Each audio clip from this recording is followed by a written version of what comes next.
సఖీ కార్యక్రమానికి తిరిగి స్వాగతం. మీకు విషయం చెప్పనా? నేను వెళ్ళిన పెళ్లిలో పెళ్లి కూతురు నిజానికి తాను ప్రేమించిన అబ్బాయినే ఆ రోజు పెళ్లి చేసుకుందట. ఇద్దరివి వేరువేరు కులాలు కావడంతో చిన్న చిన్న సమస్యలొచ్చినా పెద్దవాళ్లను ఒప్పించాకే వారి ఆధ్వర్యంలోనే వాళ్ళిద్దరూ భార్యాభర్తలయ్యారట. ఆ రోజు పెళ్లి పందిట్లో అవాకులు చవాకులు మాట్లాడిన ఆవిడికి ఈ నిజం చెప్పి నోరు మూయించేవారెవరు అనిపించింది నాకు. ఇతరుల గురించి అసభ్యంగా చెడుగా ఎవరైనా చెబుతున్నారంటే దానిలో నిజానిజాల్ని తెలుసుకోకుండా మనం అలా నమ్మేయడం అంటే నిందల్ని పుకారుల్ని ప్రచారం చేసేవారిని మనం ప్రోత్సహిస్తున్నామన్న మాటే కదా. ఈ కార్యక్రమం తర్వాత మరిన్ని విషయాలు మాట్లాడుకుందాం.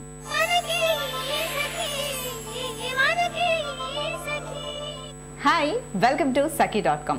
ఒకప్పుడు మనకు నచ్చిన విషయాలు గుర్తుపెట్టుకోవాలి అంటే డైరీ రాసేవాళ్ళం కదండి. కానీ ఇప్పుడు మనం కంప్యూటర్లోనే మనం ఈ విషయాలన్నీ అప్డేట్ చేసుకోవచ్చంట. దానికి ఒక సాఫ్ట్వేర్ ఉందట. ఆ సాఫ్ట్వేర్ గురించి మనకి ఎక్స్ప్లెయిన్ చేయడానికి మనతో కంప్యూటర్ ఎక్స్పర్ట్ నల్లమోతు శ్రీధర్ గారు ఉన్నారు. మరి ఆ సాఫ్ట్వేర్ ఏంటో తెలుసుకుందామా? హలో శ్రీధర్ గారు. శ్రీధర్ గారు, జనరల్గా చాలా మందికి డైరీ రాసే అలవాటు ఉంటుంది. కానీ ఒకప్పుడు ఇవన్నీ విషయాలు గుర్తుపెట్టుకోవడం కష్టం కాబట్టి డైరీ మెయింటైన్ చేస్తే బాగుంటుందని రాసేవాళ్ళు. కానీ కొన్ని రోజుల తర్వాత ఏంటంటే ఆ డైరీస్, ఆ బుక్స్ అలా మెయింటైన్ చేయాలన్నా కష్టమే. అది ఎన్ని రోజులు ఇంకా పెట్టుకుంటాం, కొన్నిసార్లు చినిగిపోయే ఛాన్సెస్ ఉంటాయి. సో ఇలా కాకుండా మీరు అంటున్నారు ఒక మంచి సాఫ్ట్వేర్ వచ్చింది విషయాన్ని అప్డేట్ చేసుకోవడానికి, డైలీ యాక్టివిటీస్ అని అంటున్నారు. ఏంటి ఆ సాఫ్ట్వేర్ అండి? యాక్చువల్గా మనకి స్మార్ట్ డైరీ సూట్ అని చెప్పేసి ఒక సాఫ్ట్వేర్ మనకు అందుబాటులో ఉందండి. అది మనకే ఇక్కడ ఇంటర్నెట్ నుంచి డౌన్లోడ్ చేసుకోవచ్చు. ఇంటర్నెట్లో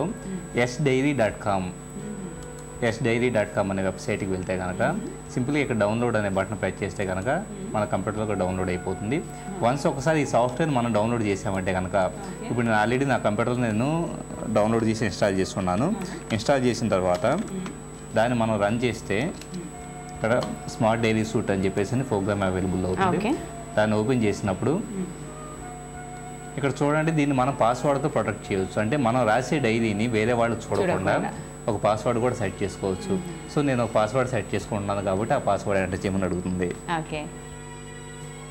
సో పాస్వర్డ్ ఎంటర్ చేసి ఇక్కడ చూడండి డైరీ, షెడ్యూల్ ఇట్లా డిఫరెంట్ మాడ్యూల్స్ దీంట్లో అవైలబుల్ అవుతూ ఉన్నాయి.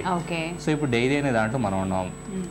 ఏదన్నా కొత్తగా ఈరోజు ఎండింగ్ ఈరోజు జరిగిన మన ఎక్స్పీరియన్సెస్ కావచ్చు, వీటన్నిటిని మనం ఒక స్క్రిప్ట్గా రాసుకోవాలంటే న్యూ ఎంట్రీ అనే దాన్ని క్లిక్ చేస్తే జస్ట్ ఒక MS వర్డ్ డాక్యుమెంట్ని మనం టైప్ చేయడానికి ఎలా అయితే ఉంటుందో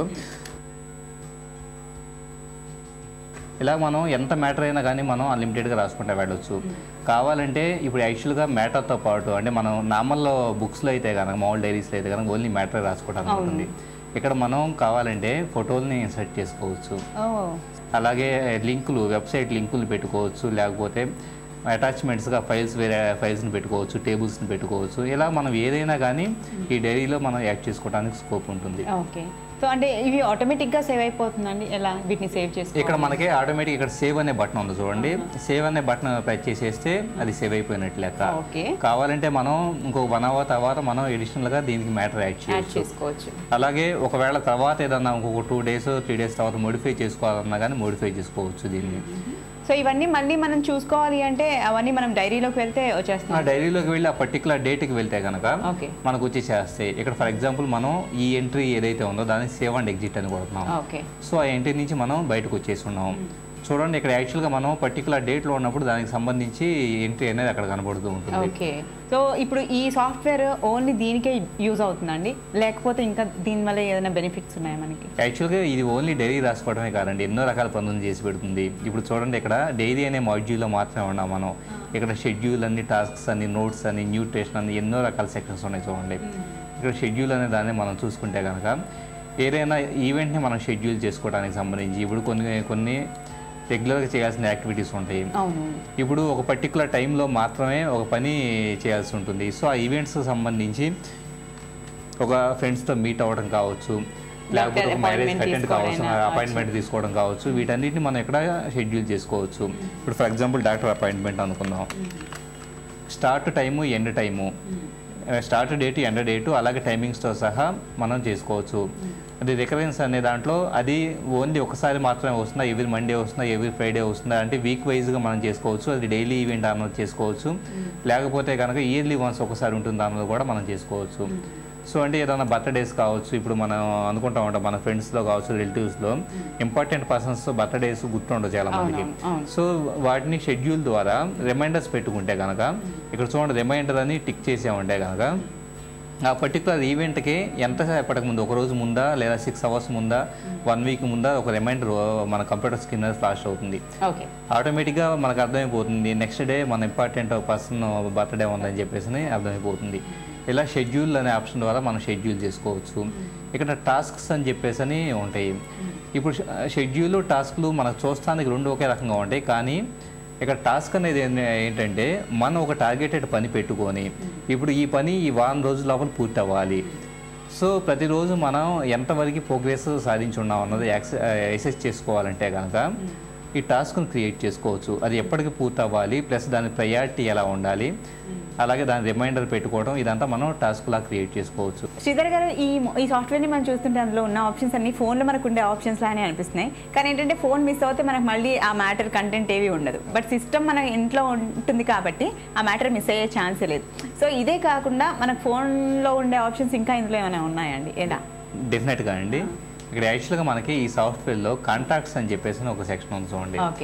చాలా మంది ఫోన్ పోయినప్పుడు కాంటాక్ట్స్ పోయినాయి పెద్ద కంప్లైంట్ మనం చూస్తుంటాం. సో ఏమన్నా కాల్ చేసినా కూడా మీ నెంబర్ ఐడెంటిఫై చేయలేకపోయాము అని చెప్పేసి కొద్దిగా అపాలజీ చెప్పుకోవాల్సి వస్తుంది. సో ఇక్కడ మనకి కాంటాక్ట్స్లో మన ఇంపార్టెంట్ కాంటాక్ట్స్ ఏవైతే ఉన్నాయో వాటన్నిటిని ఎప్పటికప్పుడు సేవ్ చేసి పెట్టుకుంటే కనుక ఇక్కడ ఫర్ ఎగ్జాంపుల్ కాంటాక్ట్ని క్లిక్ చేసి న్యూ ఎంట్రీ అనే దాన్ని క్లిక్ చేస్తే ఫస్ట్ నేము, లాస్ట్ నేము, కేటగిరీ, ఇట్లాగా వాళ్ళ డీటెయిల్స్, వాళ్ళ ఫోన్ నెంబరు, అలాగే ఈమెయిల్ ఐడీస్, వాళ్ళకి ఏదైనా వెబ్సైట్ కానీ బ్లాగ్ కానీ ఉంటే కనుక వాటి డీటెయిల్స్ సంబంధించిన డీటెయిల్స్ అన్ని ఎవ్రీథింగ్, ఇక్కడ హోమ్, వర్క్ డీటెయిల్స్, ఇలాగా కావాలంటే వాళ్ళ ఫొటోస్ వీటిని కూడా మనం యాడ్ చేసుకోవచ్చు అటాచ్మెంట్స్ ద్వారా. సో ఒక పర్సన్కి సంబంధించి, మన ఇంపార్టెంట్ పర్సన్కి సంబంధించి కాంటాక్ట్స్ అన్నిటినీ దీంట్లో యాడ్ చేసుకోవడానికి మన కాంటాక్ట్స్ అనే మాడ్యూల్ మనకు ఉపయోగపడుతుందండి. ఒక పర్సన్కి సంబంధించి ఇలా సేవ్ చేసుకోవడమే బెటర్ అనుకుంటా. ఎందుకంటే ఫోన్ అనేది కొంతమందికి ఒకసారి ఫ్రెండ్స్కి ఇస్తుంటాం. సో వాళ్ళ ఇన్ఫర్మేషన్ పబ్లిక్లోకి వెళ్ళే ఛాన్స్ ఉంది. సో ఇలా కొంచెం జాగ్రత్తగా పెట్టుకోవాలి, సీక్రెట్ మెయింటైన్ చేయాలి అంటే మనం ఇలా సేవ్ చేసుకోవడం బెటర్ అనుకుంటాం. ఎందుకంటే దీనికి పాస్వర్డ్ కూడా ఉంది. రైట్? ఓకే. అండ్ ఇంకో చిన్న ఇన్ఫర్మేషన్, మీరు ఫోన్ కాంటాక్ట్స్ అన్నారు కాబట్టి కాంటాక్ట్స్ గురించి జనరల్గా ఏంటంటే కాంటాక్ట్స్ ఫోన్ మనం మార్చాలనుకున్నా లేకపోతే ఫోన్ పోయినా కానీ ప్రతిసారి కాంటాక్ట్స్ వేరే ఫోన్లోకి మనం సేవ్ చేసుకోవాలంటే కొంచెం కష్టంగా అనిపిస్తూ ఉంటుంది, పెద్ద పని అది. మనకి అలాంటి సాఫ్ట్వేర్ ఏమైనా వచ్చిందా డైరెక్ట్గా మన దగ్గర ఉన్న సిమ్ కాంటాక్ట్స్ అన్ని కంప్యూటర్లోకి సేవ్ చేసుకునే అలాంటి ఆప్షన్ ఏమన్నా? ఇప్పుడు యాక్చువల్గా ఏంటంటే మనకి ప్రతి ఫోన్తో పాటు ఇప్పుడు నోకియా ఫోన్లో చూస్తే నోకియా పీసీ సూట్ అని చెప్పేసి అని ఇలాగ కొన్ని పీసీ సూట్స్ సాఫ్ట్వేర్స్ ఉంటాయి. సో వాటిని మనం మన ఫోన్ని ఒక డేటా కేబుల్తో కనెక్ట్ చేసి దాంట్లో ఇంపోర్ట్ కాంటాక్ట్స్ అంటే టెంపరీగా అవి కంప్యూటర్లోకి ఇంపోర్ట్ అయిపోతాయి. అవి సిమ్ కార్డులో ఉన్నాయి కావచ్చు, ఫోన్లో ఉన్నాయి కావచ్చు. అలా ఇంపోర్ట్ అయిన వాటిని ఇప్పుడు కొత్త ఫోన్ తీసుకున్నాం అనుకున్నాం, ఇప్పుడు ఆ కొత్త ఫోన్లోకి మెమరీ కార్డులోకి అలాగే సిఎస్వి ఫైల్, అంటే ఇవన్నీ సిఎస్వి అనే ఎక్స్టెన్షన్ ఏమన్నా ఫైల్గా సేవ్ అవుతాయి. సో ఈ కాంటాక్ట్స్ అన్నిటినీ దాంట్లోకి మెమరీ కార్డులో కాపీ చేసుకొని మన కాంటాక్ట్స్ అనే దాంట్లో ఇంపోర్ట్ కాంటాక్ట్స్ కొట్టి ఈ ఫైల్ను చూపించామంటే కనుక ఈ కాంటాక్ట్స్ ఏవైతే ఉన్నాయో అంటే ఫస్ట్ ఫోన్లో ఉన్న కాంటాక్ట్స్ ఉన్నాయి చూసారు, అవన్నీ రెండో ఫోన్లోకి యాజ్ ఇట్ ఈజ్గా కాపీ అయిపోతాయి. ఓకే. సో అందులో ఉంటాయి కాంటాక్ట్స్ అని మళ్ళీ ఇందులో కూడా కాపీ అయిపోతాయి. మళ్ళీ టైప్ చేసే మన ఆదాయం లేకుండా ఉండదు. కానీ ప్రాసెస్ కొంచెం పెద్దది, అది కొంచెం దాని గురించి తెలుసుకొని మనం చేయాలి. ప్రాసెస్ పెద్దది అనిపిస్తుంది కానీ చాలా చిన్న ప్రాసెస్. అవునా? ఓకే. ఓకే. అంటే దాని గురించి మనం తెలుసుకుంటే ఈజీ. అవునండి. Fine fine. సో ఇలాంటి ఆప్షన్స్ దీంట్లో ఉన్నాయి. ఇంకేమైనా ఉన్నాయండి దీంట్లో ఆప్షన్స్? ఇది కంప్లీట్గా వచ్చేటప్పటికి ఎలాగ మనకి న్యూట్రిషన్కి సంబంధించి కావచ్చు, డైరీగా కావచ్చు, షెడ్యూల్ కావచ్చు, వీటన్నిటికి సంబంధించి కంప్లీట్ సూట్ అండి. ఆల్మోస్ట్ ఒక డే టు డే యాక్టివిటీస్ని షెడ్యూల్ చేసుకోవడానికి సరిపోతుందండి ఈ సాఫ్ట్వేర్. Okay fine. బాగుందండి. అంటే జనరల్గా మన రెగ్యులర్ యాక్టివిటీసే కాకుండా ఇలా ఈ సాఫ్ట్వేర్ డౌన్లోడ్ చేసుకోవడం వల్ల మనకి ఇన్ని ఉపయోగాలు ఉన్నాయి. బాగుంది, ఇంట్రెస్టింగ్గా. థ్యాంక్స్ లాట్ శ్రీధర్ గారు. థ్యాంక్ యూ అండి.